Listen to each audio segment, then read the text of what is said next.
राखी पूर्णिमा जी आज women day आप celebrate कर रहे हैं, तो क्या कहना चाहिए? आज अंतर्राष्ट्रीय कामगार महिला दिवस 8 मार्च है और ये एक ऐसे दौर में आया है। विशेष बात यह है कि आज दिल्ली के तमाम महिला संगठन, प्रगतिशील महिला संगठन भी साथ में यहाँ जंतर मंतर पर हम लोग संयुक्त रूप से ये कहने के लिए कि दुनिया में जंग नहीं होनी चाहिए, ये कहने के लिए कि मोदी सरकार की जो महिलाओं के खिलाफ उनकी रोजी रोटी, उनके जीवन, सम्मान, गरिमा पर हमलों की जो नीतियां हैं उसका विरोध करने के लिए हम संयुक्त रूप से यहाँ पर खड़े हुए हैं। प्रगतिशील महिला संगठन की ओर से मैं विशेष ये कहना चाहूंगी कि आज का दिन ये विशेष महत्व का है, क्योंकि ये एक ऐसे दौर में आ रहा है जब दुनिया में यूक्रेन के ऊपर रूसी साम्राज्यवाद ने अपना हमला बोला हुआ है और जिसके लिए नाटो सहित अमेरिकी साम्राज्यवाद भी उतना ही जिम्मेदार है।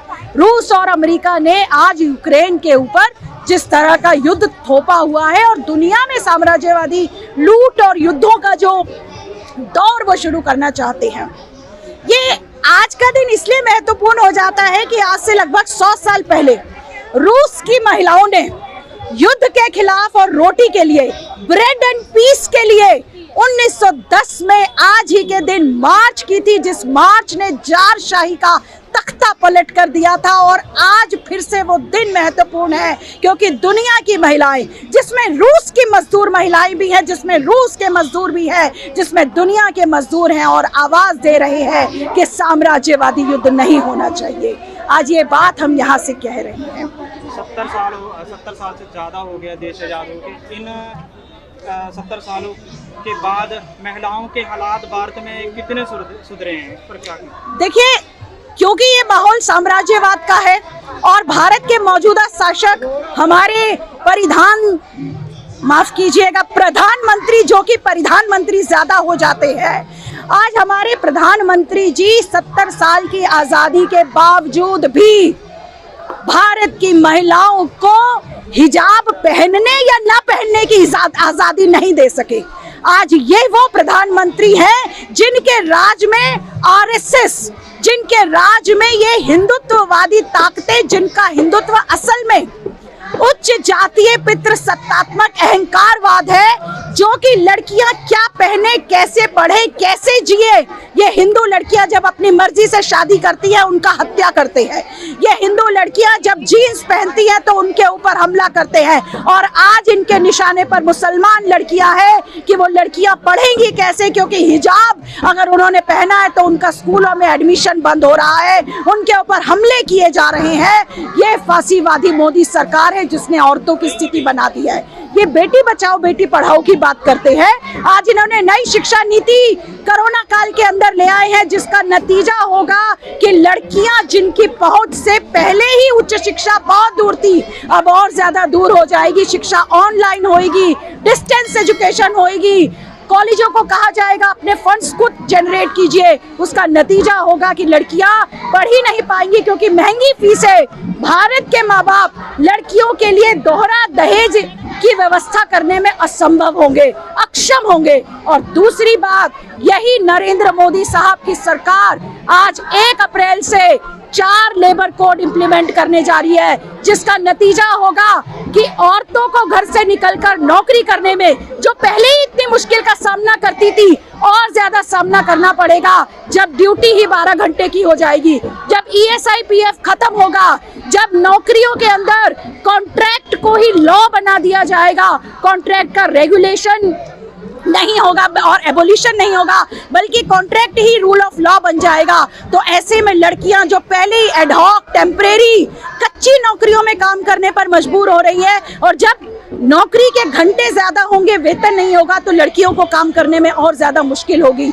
ये परिस्थिति है भारत के अंदर, और इसलिए ये नरेंद्र मोदी की सरकार भी जो तमाम दावे भाषण देते हैं, ये कि हमारी लड़कियां नए आयाम कायम कर रही हैं, पर आप उनके नए आयाम कायम कर रहे हैं मोदी जी।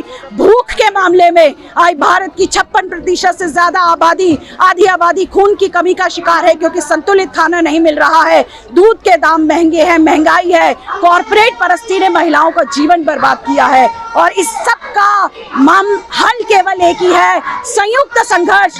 वो संघर्ष जैसे किसान आंदोलन ने दिखाया है कि कॉर्पोरेट परस्ती का विरोध संयुक्त जुझारू संघर्षों से किया जा सकता है। महिला आंदोलन को भी संयुक्त जुझारू एक्स्ट्रा पार्लियामेंटेरियन वेज में निकलकर संघर्षों को बुलंद करना होगा। और 8 मार्च एक अवसर देता है अपने, ये सेलिब्रेशन का दिन उस तरह से नहीं है कि आज आप देख लीजिए कंपनियों में होड़ लगी हुई है, आप खोल के देखिए इंस्टाग्राम, आप खोल के देखिए फेसबुक, अखबार भरे पड़े हैं वन के साथ 1 फ्री विमेंस डे ऑफर, हर चीज के ऑफर। ये बेचने का, उत्पाद को बेचने का ये दिन नहीं है, ये संघर्षों का दिन है, एकजुटता के साथ अपनी आवाज बुलंद करने का दिन है।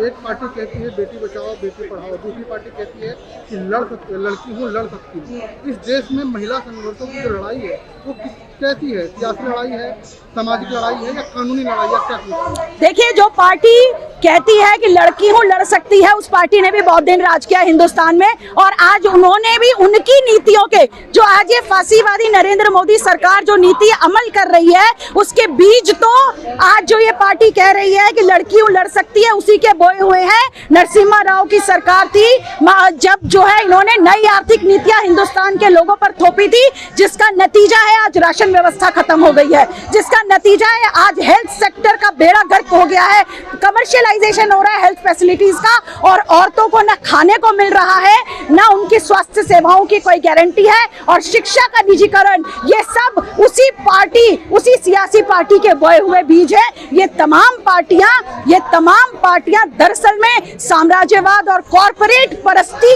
की नीतियों को अमल करने वाली पार्टियां हैं, और इनकी नीतियों में एकमतता है, नीतियों पे इनमें कोई फर्क नहीं है। जो महिला विरोधी नीतियां, कॉर्पोरेट परस्त नीतियां ये अमल करती हैं। तो महिलाओं की लड़ाई है किसके तरफ? महिलाओं की लड़ाई, ये जो पूरा का पूरा भारत का ढांचा है, जो पितृसत्ता को पोषित करता है, जो कॉर्पोरेट परस्ती, साम्राज्यवाद के दलाल, बड़े बड़े जमींदार, पूंजीपतियों, सामंतों का जो राज देश के अंदर है, जो देश के अंदर दलित महिलाओं के ऊपर जो हमला हो रहा है, क्योंकि दलितों के पास जमीन नहीं है, क्योंकि ये नहीं चाहते दलितों को जमीन मिले, ये पूरा जो ढांचा है, इसके खिलाफ भारत की महिलाओं का संघर्ष। इंटरनेशनल वुमेन डे पूरी दुनिया में एक सेलिब्रेशन के रूप में मनाया जाता है।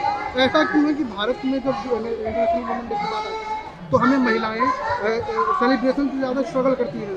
देखिए, ये भी एक मिथ है कि ये पूरी दुनिया में सेलिब्रेशन का दिन है। हमें याद रखना चाहिए, आज ही का दिन 1908 में जब अमेरिका की सड़कों पर औरतें निकली थी, और जिन्होंने बेटर वेजेस के लिए, 8 घंटे के काम के अधिकार के लिए, जिन्होंने इस बात की लड़ाई लड़ी थी कि सभी औरतों को वोट का अधिकार मिलना चाहिए, समाजवादी क्लारा ज़ेटकिन और रोजा लग्जमबर्ग के नेतृत्व में, जिनके नेतृत्व में ये दिन जो है अंतर्राष्ट्रीय कामगार महिला दिवस मनाया जाता है। तो ये कभी भी सेलिब्रेशन का दिन कहीं पर भी नहीं था, संघर्षों का दिन था, और वहीं से ये डेट को ऑब्जर्व किया गया था।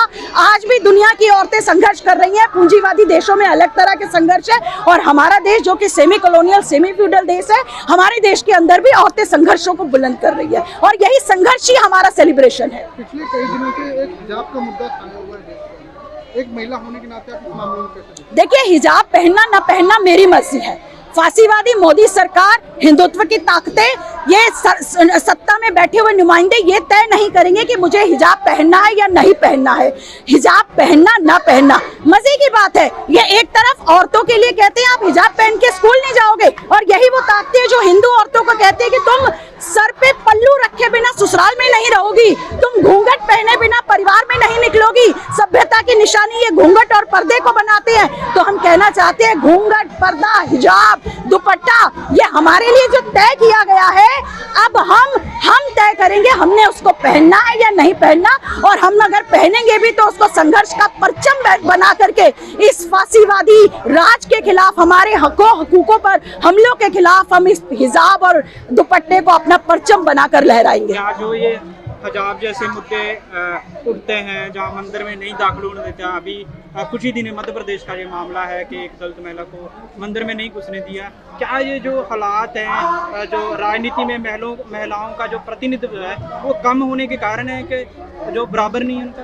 देखिए, ये भी एक कारण है, परंतु हम ये भी कहना चाहते हैं कि ऐसे असमानता के माहौल में अगर महिलाएं राजनीति में आ भी जाएंगी, क्योंकि ये केवल महिलाओं के राजनीति में आने का सवाल नहीं है। हालांकि हम मांग करते हैं कि तमाम लोकसभा सहित तमाम विधानसभाओं के अंदर महिलाओं को 50% आरक्षण मिलना चाहिए। हम 33% नहीं चाहते, हम आधी आबादी है, हमें आधा चाहिए। और साथ साथ हम कहना चाहते हैं कि कुछ महिलाओं के प्रधानमंत्री, राष्ट्रपति या मुख्यमंत्री बनने से आम महिलाओं के जीवन में कोई फर्क नहीं आता। ये हमने बार बार देखा हुआ है। हमने देखा है जब राष्ट्रपति महिला थी तब भी महिलाओं की स्थिति खराब थी, जब मुख्यमंत्री महिला होती हैं तो भी महिलाओं की स्थिति खराब होती है। इसलिए महिलाओं को तो अपने सवालों पर, नीतियों के खिलाफ व्यापक जबरदस्त लड़ाई को लड़ना पड़ेगा। आज की नारी, मेरा आपसे सवाल है कि आज की नारी क्या चाहती है अपने देश से और सरकार से क्या चाहती है? आज की नारी चाहती है हमारी नौकरियों की रक्षा, हमारे जीवन की रक्षा। हम चाहते हैं कि हम तय करेंगे हमने कैसे जीना है। हमने छोटे कपड़े पहनने हैं, हमने बुर्का पहनना है, हमने घूंघट पहनना है, हिजाब पहनना है, ये हम तय करेंगे। तुम हमारे लिए तय नहीं करोगे। हमें नौकरियां चाहिए, नौकरियों में पूरी समानता चाहिए, हमें नौकरियों के अवसर की समानता चाहिए, हमें एक घरेलू काम का समाजीकरण चाहिए। हम इन बंधनों से मुक्त जीवन जीना चाहते हैं और हम इसके लिए लड़ाई बुलंद करना चाहते हैं।